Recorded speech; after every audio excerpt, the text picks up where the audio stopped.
in spite that the Yiddish language, the Yiddish language is considered part of the Germanic languages, which it is because it developed from the Middle Ages into another direction, but it's basically a Germanic language because any Jew will understand a German and any German will understand a Jew. It's very close. They're very, very similar. No, they're very close because Yiddish is... It's not so close, but it's... No, it's very... I spoke Yiddish because my parents always talk Jewish at home, and of course outside always Russian. That time Ukraine, most of the stores and everything was in Russian. Mm-hmm. The Ukrainian language was like a language, and now they wanted that everything should be on the Ukrainian language. But I spoke Yiddish, I know how to read and write Yiddish. Jewish, okay. We continue. So do I actually, because I learned Hebrew at one time. Well, it doesn't matter. As I said, so I said goodbye to my parents. Yeah, I wanted to go to Palestine. I said I would go to Palestine and then get them over there too. So I said goodbye to my parents and went illegally from... I have to tell you something before. Before that, Hitler made a pact, a non-aggression pact with Russia. Right. Russia. And those two divided Poland amongst themselves. Mm-hmm. So I went illegally from German-held Poland to Russian-held Poland at night. That was in November '39. I went through the river San, the river up there, and we came on the other side, and we were immediately captured by Russian troops and put in prison. But the prisons were overflowing, so they let us go, and I made my way to the city of Lemberg, where I knew was the aunt and uncle of one of my fellows, which I sent out to Palestine, and I inquired there what happened. He said that they're all left already and they're all gone, and I should try to go alone over the border into Romania and make my way to the Black Sea and to Palestine. Unfortunately, on the border, I was caught by the first time I was caught by Russian border troops and put into prison. So I was in prison a week or so, and then they let us go again because there are too many people in prison. We were not even in cells, we were lying around in the yard of the prisons. So when I came back to Lemberg, I asked him, what now? He said, well, try another border point. At the first time I tried to go over at a border point called Shnyatin, said, try Stri. I didn't know Stri or Shnyatin from Adam, but I made my way. And at this time I was caught again by my Landsleute, by my co-citizen, but in this case it was less the soldiers as German shepherds who chased me up a tree, and I was sitting up there, and because the Russian border guards had German shepherds as escorts, and I was put in prison again. Then I was let out. I came to Lemberg, and then the Russians decided to send us into the interior of the Soviet Union to work.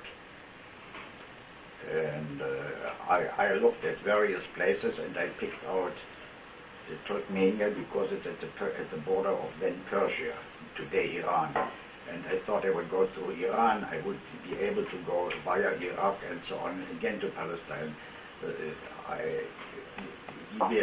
We were launched for a few days in Ashgabat, which is the capital of Turkmenia.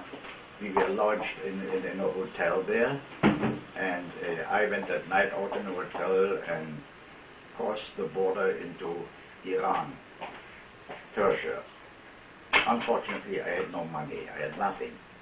I had nothing at all, and I met a few wild mountain people there with whom I couldn't correspond at all. They neither knew German or English nor anything. And but they showed me that they wanted gold. I told them I want to go to Tabriz and to some other Iranian, Persian city. And they showed me gold. They went, gold, and they took out their long knives and and I got frightened. I crossed the border. I ran right back into the Soviet Union, crossed the border back into Turkmenia. And from there, from Ashgabat, we were taken by airplanes into Tashaus, which is a city, a town. It's not a city. It's a town which lies at the Amu Darya, which is a famous river because Alexander the Great made it till that river, and then he turned back. In Latin, it was called the Oxus River. And in Tashaus, of course, I had a funny attitude because I didn't speak a word of Russian. And they asked me what I could do. I said, well, I was a carpenter in Germany because I learned, for 1 year, I learned to be a cabinet maker, actually, because you needed a profession in order to go to Palestine. So I was, for half a year, I was a cabinet maker, and I built out of a log of wood. I built in the desk, and then I felt sick, and I wound up in a hospital. And when I came out, I weighed about 90 pounds, and my career as a cabinet maker was over, because that place where the cabinet maker worked, they didn't have one lousy machine. They never heard of a bench or everything was done by hand. So anyhow, for a short time, I made some money by giving lessons to various teachers and their wives and so on in English and German. They wanted to learn. Yeah, I must add something. Once we arrived at Tashaus, the party made a big reception for us because they didn't say that they forcibly took us out, but they said that we voluntarily came to work for the Soviet Union. Big lie, of course. But the Russians were specialists in big lies, the same as Hitler Germany. And they asked me I should make a speech. I was the only German Jew, or German. The others were mostly Polish and one Czech. And one Czech. So they asked me in which language I could make a speech. I said, well, German. German said, yeah, we have a German teacher in high school. As soon as that fellow heard that he had to translate, he felt sick immediately. And later on I learned that they didn't know a word of German. I taught them German later on. But anyhow, said, what other language? I said, English. Said, oh, we have an American doctor in the district. And it turned out there was a doctor who worked in the district, not in Tashaus, which was the capital of the district, but he worked in there, and he lived in the United States. His father was the commercial attaché to the Soviet embassy in Washington, and he went through high school in New York. And he was, and they hauled him in, and he was very glad to find somebody who could speak English too. We were both the same age, by the way. And they sent them away as a cat. And he translated. I made a speech in English. I got a tremendous applause from all the people. They didn't understand one word, and then he translated my speech, and I got another applause. Tell why you wind up there, Isai Mosevich? Yeah, this fellow, that doctor, Dr. Murinson, psychiatrist. His father, as I said, was a commercial attaché at the Soviet embassy, but he was called back in 1937 when in Russia we had the big show trials against the so-called Trotskyites. They said he was a Trotskyite, and they sent his father out to Siberia. His mother died before that. He never saw his father again, by the way. He was killed or died. And he was exiled to that place where we came to Tashaus. Not even Tashaus, not even the capital of the district, but into the district, which I cannot describe because 25,000 were there, no? Yeah, no, they had more than 40,000, 40 or 50,000 natives. But this place, Tashaus, as your grandmother said of it, was very fortunate because everything grew around there. It was an oasis. between two big Central Asiatic deserts. One was called the Kizilkum, the other one was called the Karakum. The Karakum went to the Caspian Sea, and the Kizilkum was on the other side of the Amu Darya and went into Uzbekistan. And since they had no transportation, the Russians were always short on transportation, they could not haul food which grew there out into Russia or into the other places, because they didn't have any trucks, they didn't have anything, they didn't have any airplanes to speak of. And the only thing they took out of that area was cotton, which grew in abundance there. And cotton was very important to clothe the people and whatever it was. But as I said, so after I had my private lessons and I made some money and I lived like that, not very well, but anyway I lived. I met a fellow in the place which is called a part cabinet, which is a kind of a library where you go in there and you can read books and you play chess. I played chess, and there was a little fellow who got interested in our chess games, which I played with my friends, which one Polish and one Czech. And he asked me if I would play with him. I said, of course. He invited me to his house, and it turned out that he was a secretary of the Young Communist League, which is a second, which is called the Komsomol. He was a Tatar. He was a Tatar. He was a short fellow. The Tatars are white people, only that their eyes are a little bit like this, and they have little bit pronounced cheekbones. By the way, the girls are very beautiful. You know, The they Tatar are a little girls. bit like that. Yeah. So and we became friends, and he said to me, you know what, you have to work here. We know what you are doing, and we frown upon private enterprise. You know that. I have to get a job for you. At that time I spoke already Russian because I learned it within half a year. And he said, I'll get you a job. And he called the director of the industrial complex in that whole area and said, you have a job open? And he said, well, the only job that was open was that of a bookkeeper calculator. I didn't know what that was. So he said, I told him, I don't know what that is. He said, don't worry, you are a literature geek. You can read and write, and you can figure out in your head what it is. So I became a bookkeeper calculator for all the restaurants in there, which was a funny job. I had to figure out how much each dish cost, what kind of ingredients go in there, what kind of ingredients go in there, and then put up a little profit and this, and then every 10 days I had to go and take an inventory to see if the people put in the right amount or if there was more or less. Well, but that's not important. This is a different story, the way the Russian war. Yeah, this leads too far. Then in 1941, Germany fell into the Soviet Union. That was the end of the non-aggression pact, and Germany fell into the Soviet Union, and immediately I volunteered for the Red Army to fight against my former compatriots. Unfortunately, or fortunately, they didn't take me because my documents were said born in Germany, born in Berlin.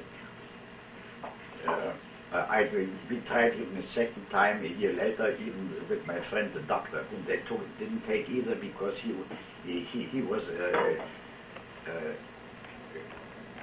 a fellow whom they did not trust either because his father was a Trotskyite. So we sent a telegram to the military commissar in Tashkent, which was the chief headquarters of all the armies we sent out a telegram. He didn't take us.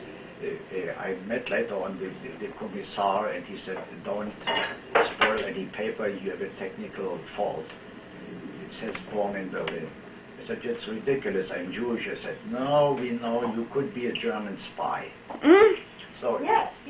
So this way Were there Jewish spies German Jewish spies in Russia at the time? Maybe. No, I don't believe that at all. This is, but the Russians were paranoid in any case. They were always paranoid. So, meanwhile, I met your mother. No, You mean what? my grandmother.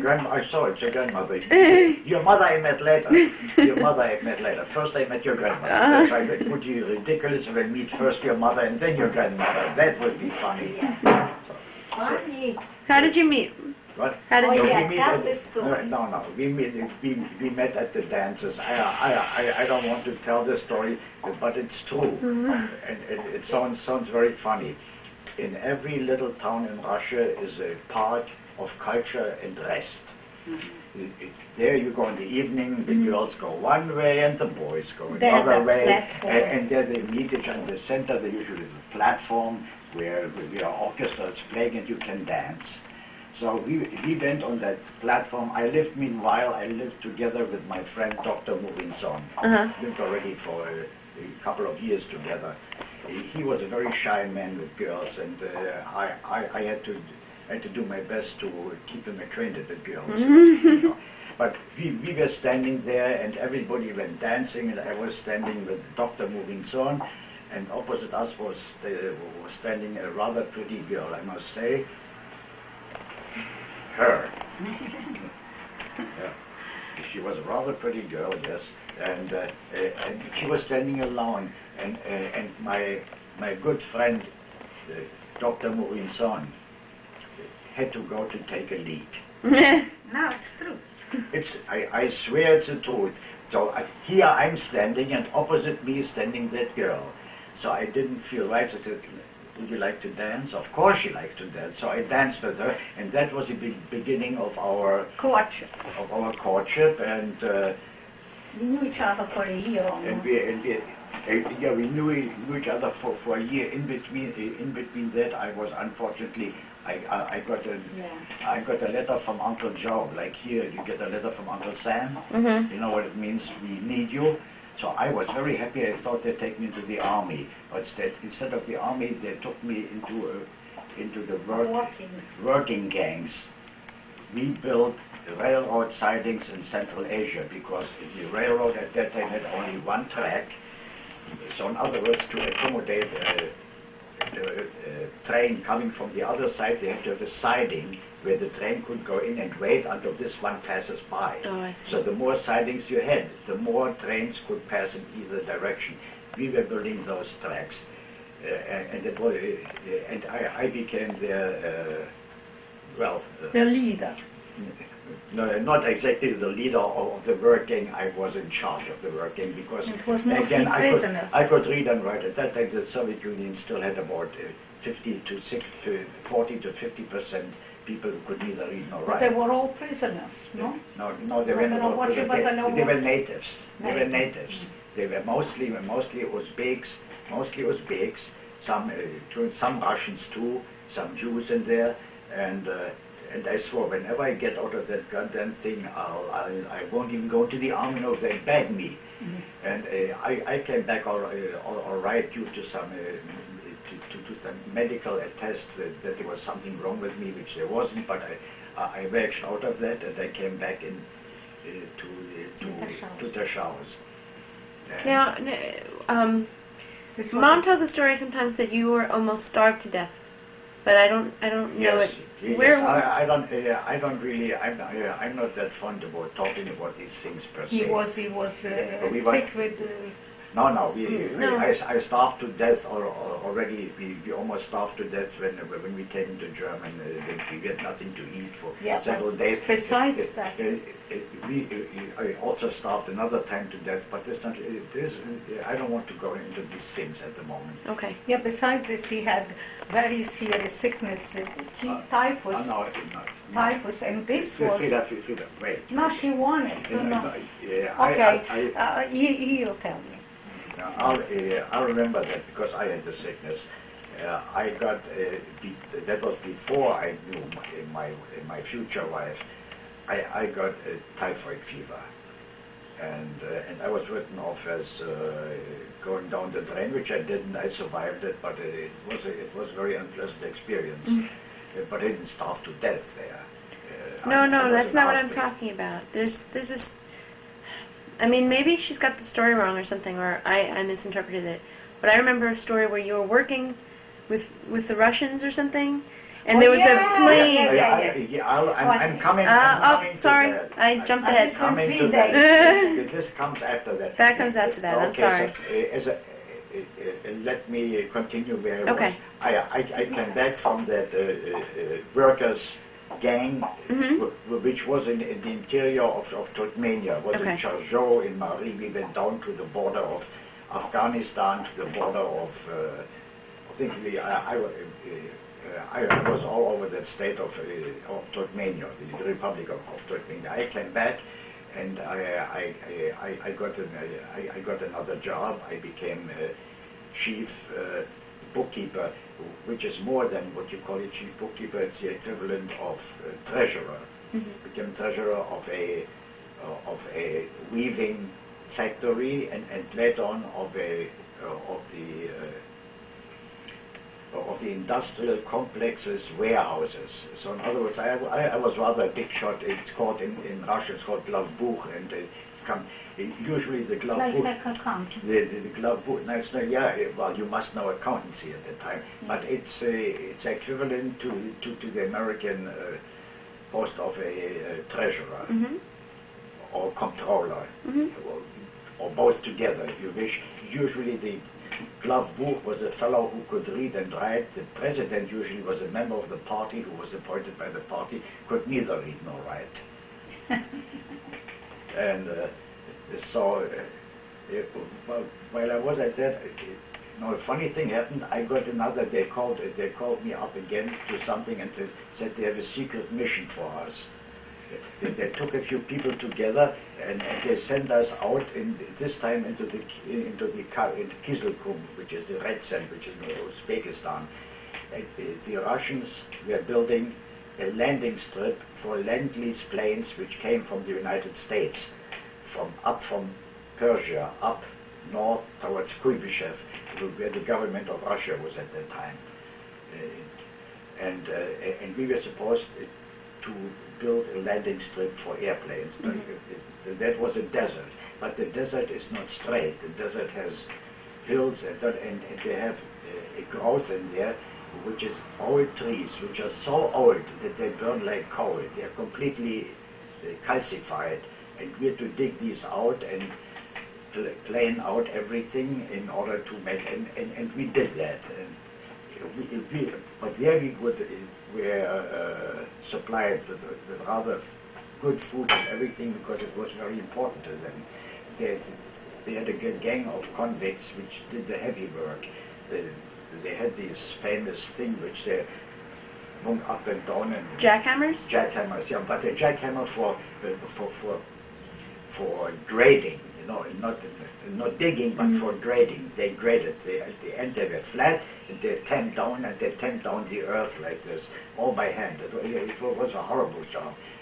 But the prisoners didn't mind that either, because they were out of prison at least, and they got also better food. And when we finished our job there, we were in the desert. We lived together with snakes and scorpions and stuff like that. When we were finished, an unfortunate thing happened. We ran out of food completely. The plane which was supposed to supply us with food broke down somewhere, who the hell knows where, and we didn't have anything to eat for what, but nothing to eat for what, 4 or 5 days. Nothing, absolutely nothing. The only thing which we had was water, which we had to haul out of a water hole in the desert, which might be about 40 or 50 meters deep. Down there's water. And so we were all ready to die, but fortunately a plane appeared, and all was well. We ate so much that everybody vomited the next day, but we came back home, and we were congratulated by the authorities for the marvelous job that we did and all that. So then, meanwhile, this was already in 43. Yeah. 43. You were married already. Yeah, I was married. Then I was married already. But then started a funny thing. I was afraid I wouldn't be able to go out of Russia because I didn't want to stay in the Soviet Union, of course. And there was an organization which was formed by the Poles, which fled of the Germans and came into the Soviet Union. And they formed a organization called the Union of Polish Patriots. And they made an agreement with the Russian government that after the war they would exchange their populations. I mean, the Ukrainians which are in Poland can go back to the Ukraine, and the Poles which are in the Soviet Union could go back to Poland. I became the president of that organization, not due to the fact that I spoke Polish, which I hardly did, even at that time. In Russian I spoke, but due to the fact that I had such a high position.